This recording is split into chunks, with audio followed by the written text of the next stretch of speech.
I made a video not too long ago on another reason why the enemy is allowed to attack. And the reason being was because you're no longer allowed or no longer supposed to be in the place where you're at, right? Like God may have used you there for a season, but it's time to move on. And so God makes you uncomfortable, allows the enemy to attack you, won't allow him to overcome you, but allows him to attack you and get you uncomfortable enough to go without without making it easier for you, because we tend to get emotionally attached to things quickly.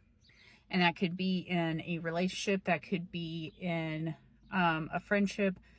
I mean, I've had it happen with jobs. I've had it happen with something as simple as my vet office, right? God allowed the enemy to attack to make me aware that it was time for me to go and I was no longer supposed to be there. And he ended up finding something better for me. When he does this, he always finds something better for you. And I was listening to Phil Wickham's song on the way home. Now, during church today, God spoke to me about a particular relationship, friendship kind of relationship, that I'm no longer supposed to be a part of. And so this will be the second one within a couple weeks' time that I need to walk away from a friendship. The Bible tells us that if someone is within sin and they refuse to repent or turn around, we are meant to no longer talk to them because they are in like known rebellion, right? And that brings curses onto them, and then it brings the enemy into their mind, and they start working for the enemy. When you choose to not believe God, the enemy is allowed to work through you. And as I was in church, now I love these people dearly, but there have been some things I've noticed when I hang out with them that doesn't feel right in the moment. That some of it is obvious that it's wrong in the moment, but at the same time, God puts me in people's lives to help them, because at some point we're all in the wrong and we need help coming out, right? And so I stay until God tells me it's time to go, that it's not ignorance, it's intentional. And today during church, he was combining all these things that he kind of showed me each time I hung out with them, that it was no longer ignorance, it was intentional, and it was time to let him go.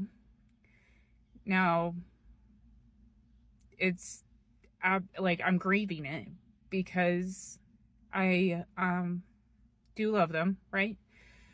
And I was sitting there talking to God, and I'm like, make this as simple and easy as possible.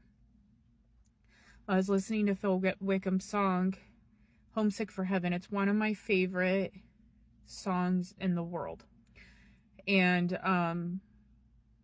in it, he says, I was created to be where you are. And he's talking about heaven, like about going to heaven by the end of our life.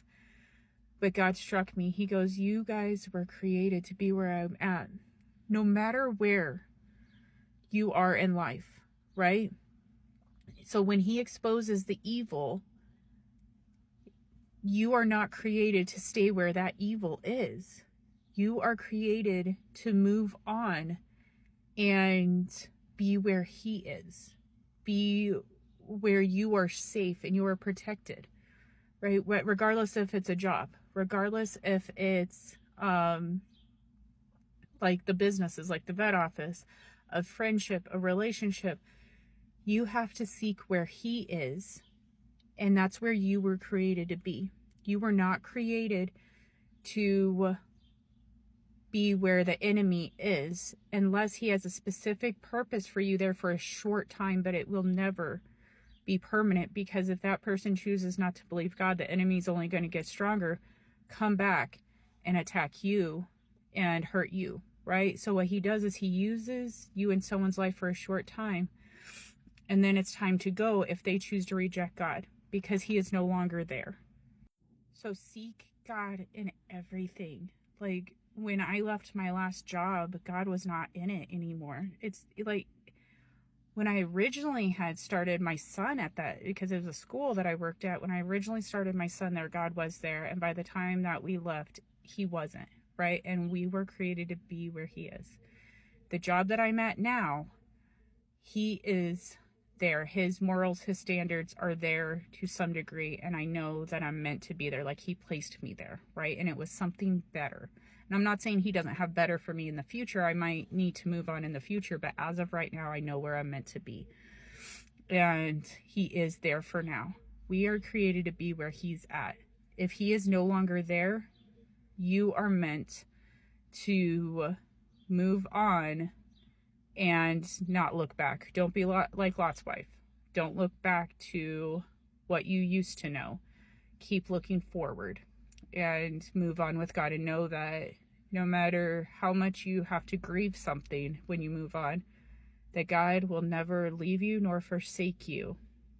In Joshua, God tells Joshua, go forth, take over the land, which meant fighting enemies and like in a human's mind, possibly being overtaken. But God says, go forth and obey, and I will never leave you nor forsake you. When you go forth and you obey God, he's always there walking beside you. He'll take care of your heart. He'll take care of your emotions. He'll take care of you, and you will not be truly lonely.